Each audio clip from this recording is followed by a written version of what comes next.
কিছু উপদেষ্টার বিরুদ্ধে পাল্টাপাল্টি অভিযোগ এনে প্রধান উপদেষ্টাকে জানায় বিএনপি, জামাত ও এনসিপি। এমন প্রেক্ষাপটে বিভিন্ন মহলে প্রশ্ন উঠেছে, কোন কোন উপদেষ্টার বিরুদ্ধে অভিযোগ করেছে প্রভাবশালী তিন দল। তবে কয়েকজন উপদেষ্টার বিরুদ্ধে পক্ষপাতিত্বের অভিযোগ তোলে বিএনপি। দলটি বলছে, প্রশাসনের রদবদল বা পদায়নের জন্য ক্যাবিনেট কমিটি গঠন করা হয়েছে। এতে 4 জন উপদেষ্টা, মন্ত্রিপরিষদ বিভাগের সচিব এবং জনপ্রশাসন মন্ত্রণালয়ের সচিব রয়েছেন। এই ক্যাবিনেট কমিটি নিয়েই আপত্তি জানিয়েছে বিএনপি।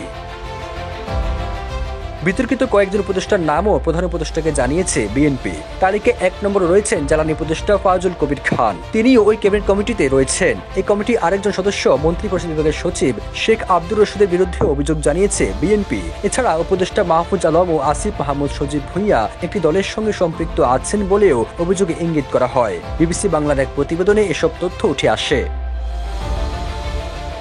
বান্ডেল থাকলে প্রতি সেনমানিতে টাকা বাঁচবে।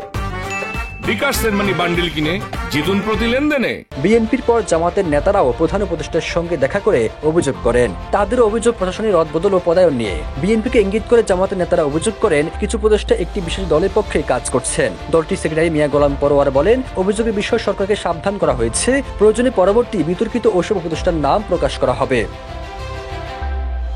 এদিকে একই অভিযোগ এনসিপির। জনপ্রশাসনে বদলি, পদায়নে বড় দলগুলির ভাগ বাটোয়ারায় উপদেষ্টা পরিষদের ভেতর থেকে সহায়তা করা হচ্ছে। প্রধান উপদেষ্টার সঙ্গে বৈঠকের পর এসব অভিযোগ করেন দলটির আহ্বায়ক নাহিদ ইসলাম। তবে কোন উপদেষ্টার নাম প্রকাশ করেননি তিনি।